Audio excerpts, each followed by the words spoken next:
Forget about ChatGPT because Black Forest Labs has recently released Flux Kontext Dev, which is an open source image generation model which can edit images based on your prompt. So instead of having to use Photoshop to edit your images, you can now let the AI handle that for you. Stick around until the end because in this video I'm not only going to show you how to install and use Flux Kontext on your computer for free, but I'm also going to show you how to run it on as low as 6 GB of VRAM and also generate the images twice as fast.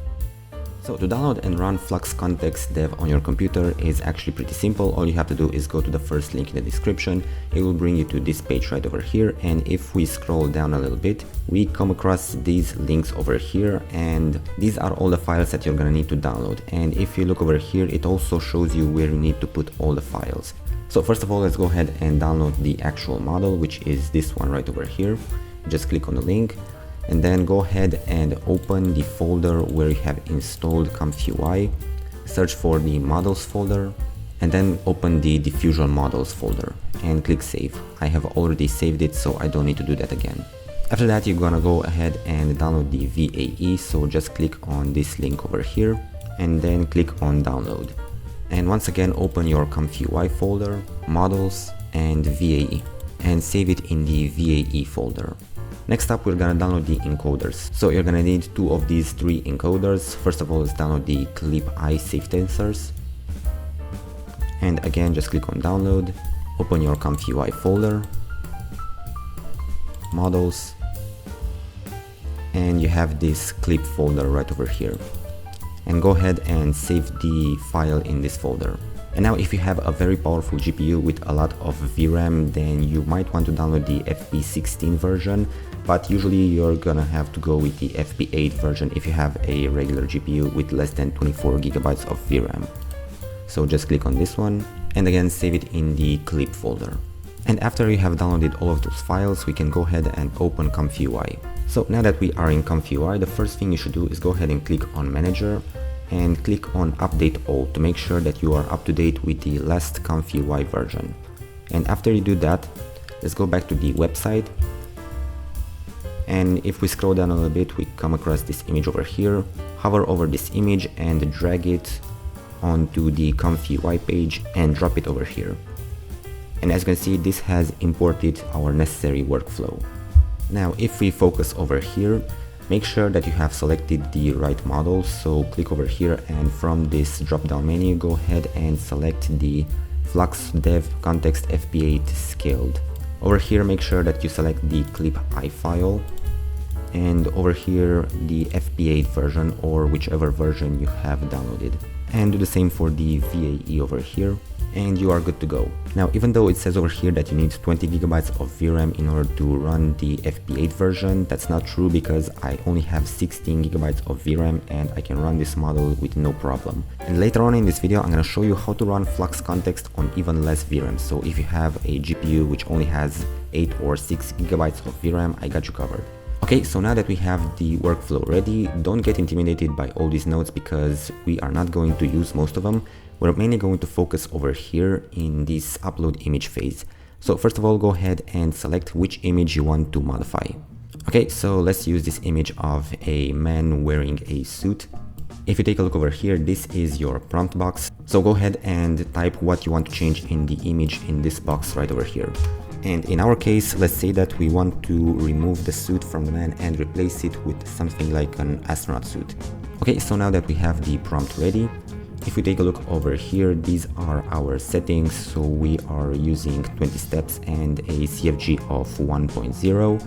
You can go ahead and leave these settings on default, or you can try to play with these steps to see if it gives you better results.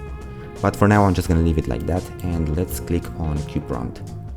So if we take a look at our RAM usage, first of all, the model is going to load into our RAM, and after that it's gonna start generating our image. Right now we can kind of see a preview of what the image will look like. And using 16 GB of VRAM, it is generating an image at about 5.6 seconds per iteration. And this is our result. As you can see, it looks pretty nice. It did indeed replace the normal suit with an astronaut suit while maintaining the guy's face exactly the same. So in terms of prompt adherence, this is actually pretty good.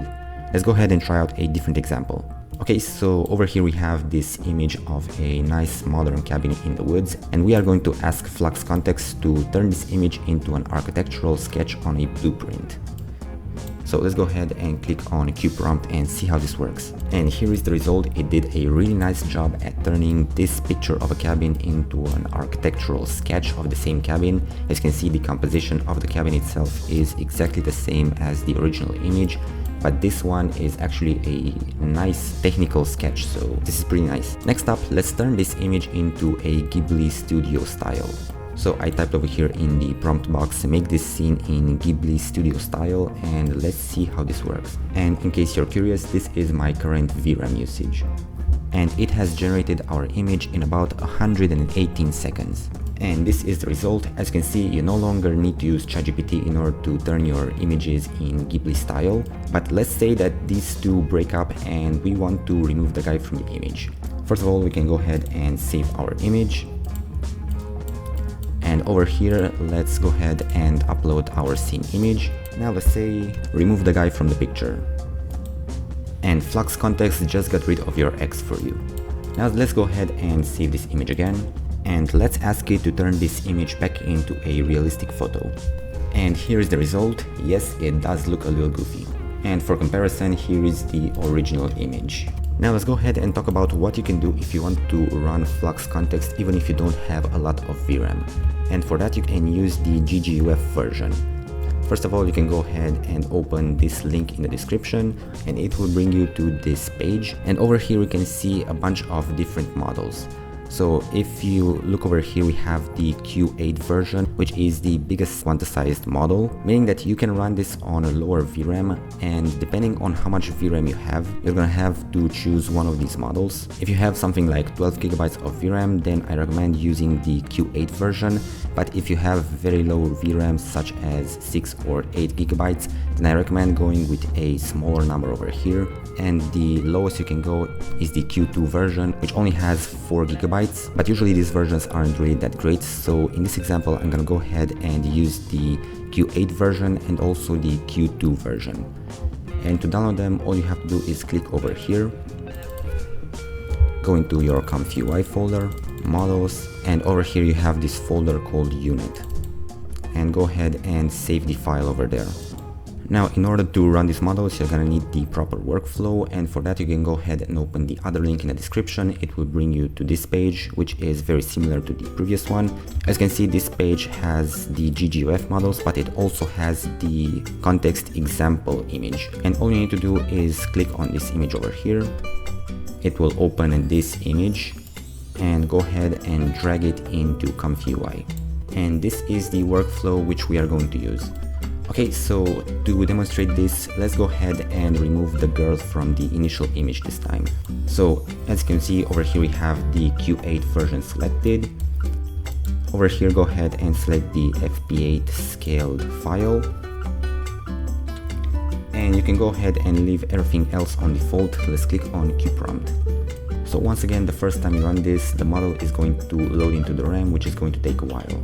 So I just realized I forgot to change the prompt and we got this pretty goofy image over here. Okay, I fixed the prompt and it did a great job removing the girl.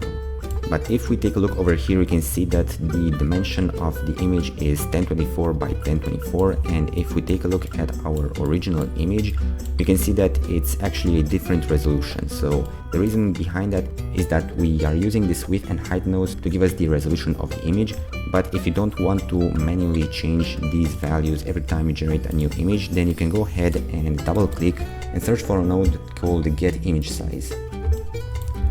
So what this will do is going to connect to our image over here, is going to get the exact size of the image, and if we select these nodes over here and click Ctrl B, we can bypass these nodes and use this one instead.